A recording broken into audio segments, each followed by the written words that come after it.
Kemudian ada beberapa isu bahwa ini seolah-olah inilah pengalian isu, ya, berkaitan dengan masalah sidang-sidangnya Saudara Basuki Cahayapurnama. Saya jawab dengan tegas, ini bukan pengalian isu. Kenapa? Karena satu, saya udah pengalaman ini dari tahun 98 nangani kasus seperti ini. Rekan-rekan yang ada di Densus ini, Polri ini bukan sutradara. Kami tidak pernah belajar menjadi sutradara. Ya. Para tersangka yang ditangkap ini juga, mereka bukan aktor, bukan aktris yang pandai memainkan drama-drama. Dan kita sekarang sistem hukum kita sangat terbuka sekali. Jadi sekali lagi, pengalian isu tidak ada. Ini teman-teman berdasarkan kerja keras mereka. Kegiatan intelligence, ya, yang monitor terus-menerus 24 jam. Kita beruntung ada kasus-kasus seperti ini berhasil kita gagalkan. Kalau seandainya memang ada bukti, ya, ada bukti nyata bahwa ini adalah rekayasa, tunjukkan buktinya itu. Dan nanti kita akan lakukan tindakan tegas. Ya. Saya sendiri kalau ini adalah rekayasa, saya siap dicopot menjadi Kapolri, karena saya menangani kasus seperti ini dari tahun 98. Masih bersama saya, Budiman Danerjo di Satu Meja. Saya ke Pak Awi ya. Pak Kapolri tampak agak gregetan, agak emosional, karena ada isu-isu pengalian isu penangkapan Bekasi. Sebetulnya apa yang sedang terjadi? Apakah kerja itu tidak dipercaya atau seperti apa? Ya, mungkin masyarakat demikian. Tapi pada intinya faktanya yang kita dapatkan memang alat-alat bukti memang kita sudah kumpulkan sedemikian rupa ya. Tadi kegiatan-kegiatan surveillance tentunya kegiatan intelijen untuk menuju ke proses justisia kan perlu adanya fakta-fakta hukum. Nah, tentunya itu konstruksi kita buat. Dalam artian konstruksi hukum kita kumpulkan, alat-alat buktinya apa, keterangan-keterangan saksi, keterangan ahli, kemudian petunjuk-petunjuk, surat, kita kumpulkan semuanya dan fakta-fakta itu kita akan temukan. Dan pada saatnya akan terbuka di persidangan betul. semua. Pasti nanti itu masyarakat bisa mengawasi, mengontrol itu semuanya. Dan dari barang bukti yang kita sita oleh teman-teman Densus 88, mulai dari handphone, percakapan mereka, kita bisa lakukan pengambilan. Fakta-fakta itu memang ada, hubungan itu ada, termasuk mulai dengan hubungan transfer terkait dengan dana, hubungan mereka komunikasi menggunakan media sosial, menggunakan Facebook, menggunakan Telegram, menggunakan WA, bagaimana Baru Naim komunikasi dengan si MNS, kemudian yang bersangkutan mentransfer 2 kali, bagaimana si saudari YDN si Dian itu menjadi seorang pengantin, bagaimana disuruh mengawini, dikawini, semua ada semua. 14 orang itu saling mengenal ya? Ya betul, benang merahnya ada, tentunya akan nanti di pengadilan akan kelihatan terbuka, sekali ya? Konstruksi hukumnya bagaimana, siapa berbuat apa, siapa yang menjadi merakit, siapa yang ikut membantu, siapa yang menjadi pengantinnya, kenapa kok jadi pengantin, siapa yang mengenalkan, itu semua akan terungkap ya? Oke. Saya ke Mas Hanafi Rais dulu ya. Ya, Mas. Ada kerja keras Densus seperti Pak Kapolri, tapi kok ada yang meragukan nih? Ini pasti akan ada yang salah sebenarnya. Kalau menurut Anda pandangan sebagai legislator apa yang terjadi sebenarnya? Saya pada kesempatan yang baik ini pertama ingin mengapresiasi kerja Polri, terutama Densus yang sudah melakukan pencegahan aksi terorisme itu. Dan tentu saya kira ini kabar baik buat kita semuanya. Ya. Nah kedua Mas, kalau soal apakah masyarakat ada nuansa-nuansa masih meragukan itu, saya kira itu yang kita sebut dengan mungkin istilah bahasa Inggrisnya itu benefit of the doubt. Ada sisi positif dari orang itu meragukan. Karena kemudian yang diragukan merasa terpacu untuk membuktikan. Dan saya kira Densus juga membuktikan bahwa sepanjang melawan aksi-aksi terorisme ini pun juga sudah membuktikan banyak terbukti semua ya? Prestasi juga, walaupun banyak juga catatannya. Ya. Tetapi juga saya kira yang dimaksud oleh Pak Kapolri tadi soal pengalihan isu itu kan juga agak misleading juga. Ini kan agak baru karena kasus saudara kita Eko Patrio yang sempat dituduh oleh kepolisian mengalihkan isu dari kasusnya Basuki Cahayapurnama. Tetapi ternyata kan sumber beritanya saja imajiner, Abal-abal. abal-abal. Tidak ada fakta, tidak pernah ada statement seperti itu, sehingga justru yang kemudian dilaporkan oleh saudara Eko Patrio adalah pembuat berita itu sendiri. Gitu. Sehingga Mas Eko sebenarnya jadi korban. Jadi korban. Ya, polisi pun akhirnya jadi korban. Karena kemudian malah menyasar sesuatu yang tidak pas gitu. Nah, sehingga saya pikir memang di tengah mungkin suasana pencegahan aksi terorisme ini banyak juga mungkin pihak-pihak seperti media yang tidak jelas begitu yang berusaha untuk mungkin ya membuat suasana semakin gaduh dan mungkin supaya online-nya dikenal. Gitu. Nah, karena memang sekarang Jadi industri kebohongan. Ya? industri kebohongan gitu. Karena terus terang sekarang mungkin orang mencari-cari informasi dari media yang konvensional kok gitu-gitu aja, konservatif gitu. Nah, kemudian dieksploitasilah media online yang saya kira justru malah semakin membuat suasana menjadi keruh gitu. Oke. Saya kira itu catatan buat kita semua. Ya. Oke. Tetapi memang apa yang sudah dikerjakan oleh Densus, masyarakat pun kan juga terus mengawasi. Ya.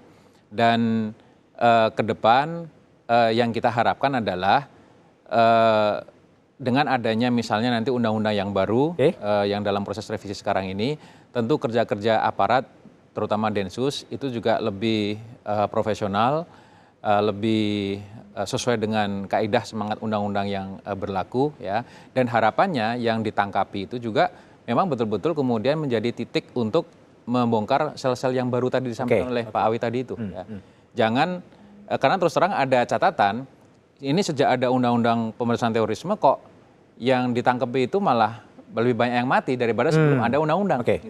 Padahal sebenarnya kalau ini bisa tetap hidup, bisa dibongkar lebih dalam lagi dan bisa dibawa ke pengadilan. Gitu. Ya, Pak Jamhari, kalau tadi dikatakan dalam penindakan selalu ada masyarakat yang kadang terkejut ya. Ini orangnya baik, begini begitu, kalau kemudian ditangkap. Nah ini masyarakatnya sendiri sebenarnya gimana nih memahami soal perilaku teror seperti itu? Ya memang sengaja teroris itu mengkamuflase kediriannya sehingga dia tertutup, seakan-akan baik dan seterusnya, sehingga orang tidak mencurigai dia. Gitu.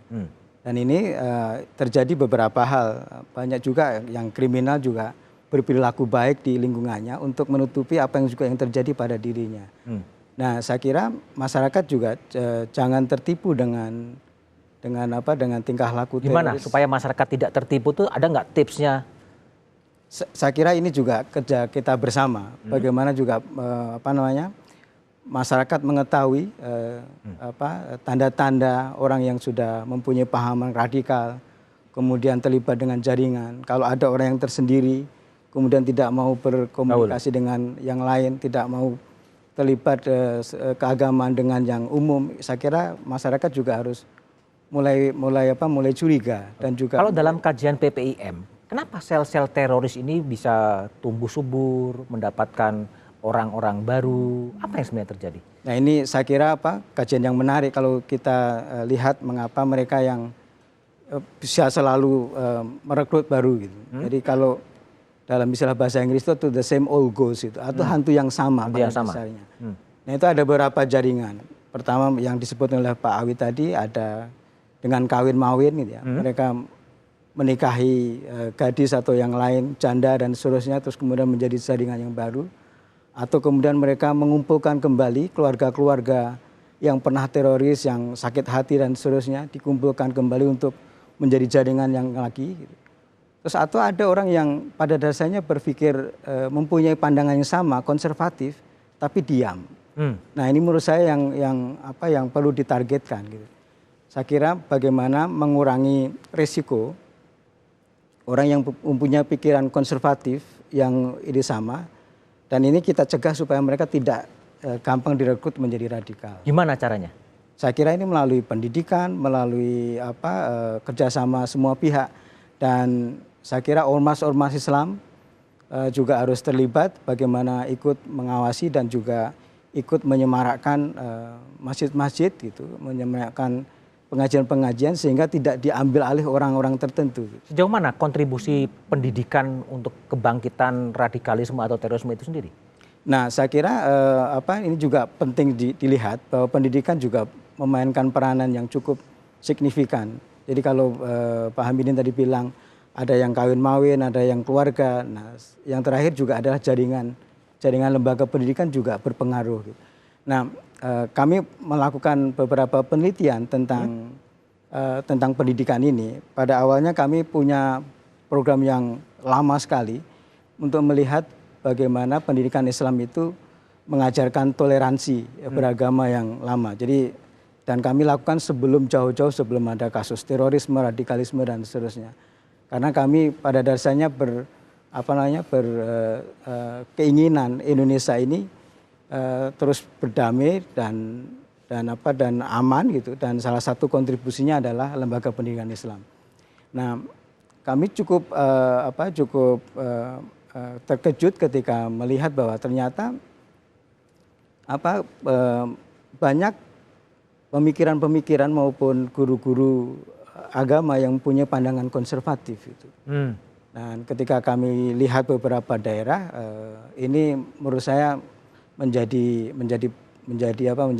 lonceng. Solusi yang Anda tawarkan apa? Harus ada training yang lebih banyak kepada guru-guru agama, kemudian pelibatan sekolah menjadi aktif gitu. Dan saya kira baik Polri maupun BNPT juga harus melibatkan pendidikan termasuk DPR juga dalam menyusun kerangka undang-undang anti terorisme juga harus melibatkan bagaimana lembaga pendidikan ini bisa dimaksimalkan untuk bisa mencegah terhadap orang-orang yang punya paham radikal. Karena kalau kita hanya mengikuti atau mengurusi orang-orang yang sudah terlibat saja gitu, saya kira akan capek dan tidak akan selesai gitu, karena itu akan terus muncul. Nah, saya kira yang perlu kita lakukan juga adalah mencegah bagaimana supaya orang yang belum terpapar atau terkena virus radikalisme bisa kita cegah. Oke, saya ke Pak Hamidin. Kalau Anda lihat Bekasi dan kemudian Solo, kalau dari data-data file yang ada di BNPT ini orang-orang yang memang sudah terdeteksi lama atau orang-orang baru sebetulnya? Sebetulnya yang terjadi saat ini, kita tidak bisa menafikan bahwa kalau yang teroris pada masa yang lalu itu afiliasinya kepada Al-Qaeda, kita sebut JI.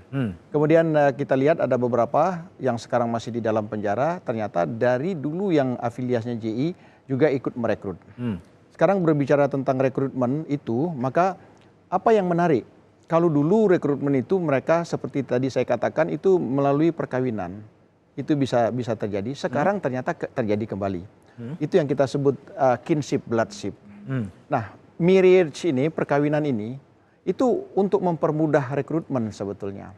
Kemudian ada lagi dengan ketokohan seseorang, itu yang kita sebut worship. Ada lagi patron guru dan murid, misalnya dalam suatu pendidikan agama tertentu, discipleship. Ada lagi pertemanan, ini yang terjadi. Sekarang apa yang membedakan rekrutmen dulu dan sekarang? Sekarang ini yang menjadi menarik ada dua hal sebetulnya. Kalau saya lihat di berbagai data sebetulnya, sekarang ini dia memiliki kekhalifahan. Kita lihat Abu Bakar al-Baghdadi, dia merasa sebagai khalifah. Sehingga kalau kita lihat misalnya dulu Abu Bakar as-Siddiq, Umar bin Khattab, Utsman bin Affan, itu apa yang dikatakan oleh khalifah, itu menjadi panutan dan dilaksanakan. Itu satu. Nah sekarang jadi kalau mereka berbayat, sumpah setia, maka sumpah setianya langsung menunjuk kepada Abu Bakar al-Baghdadi. Itu yang pertama. Yang kedua, sistem rekrutmennya, kalau yang semula menggunakan perkawinan ini tetap dipakai. Worship ketokohan tetap dipakai. Ada tokoh-tokoh tertentu yang misalnya Bahru Naim itu menjadi tokoh sentral sekarang. Kemudian pertemanan mereka pakai karena jaringan itu tidak bisa hidup. Dan yang tidak kalah penting, di samping rekrutmen itu sekarang, mereka merekrut itu tidak hanya melalui yang keempat model itu, tetapi dia juga menggunakan sosial media. Jadi forum-forum chatting, forum-forum messenger, Facebook itu sangat memudahkan mereka untuk berkomunikasi. Sehingga kalau yang semula seperti saya katakan indoktrinasi itu harus banyak kontak verbal dilakukan. Jadi untuk mengajak orang tuh harus banyak tatap muka, harus banyak berkomunikasi. Sekarang enggak. Sekarang dikurangi itu karena untuk merekrut proses seleksi sampai indoktrinasi itu bisa melalui forum media sosial. Nanti setelah orang ini diindoktrinasi dan yakin dia akan ikut kepada aliran ini, baru mereka berbayat, baru ketemu. Berbayat bisa di mana saja. Bahkan ada yang sumpah setianya cukup melalui sosial media. Ini yang terjadi. Dan itu hukum tidak bisa menjangkau ya? Dan hukum tidak bisa menjangkau. Artinya bukan tidak bisa menjangkau, tetapi karena dunia maya ini kan dunia yang sangat, ini global village. Bisa terjadi sumpah setianya kepada Al-Baghdadi, Al-Baghdadinya di mana, yang melakukan di sini. Itu bisa terjadi. Jadi sebetulnya akar terorisme itu juga sebenarnya masih terlalu banyak ya. Ada ideologi, ada faktor kemiskinan ya. Masih banyak. Masih Jadi banyak, ya? trigger teroris itu masih multifaktor. Apa sebetulnya faktor yang menjadi trigger terorisme terus akan terjadi? Jawabannya setelah jeda berikut ini.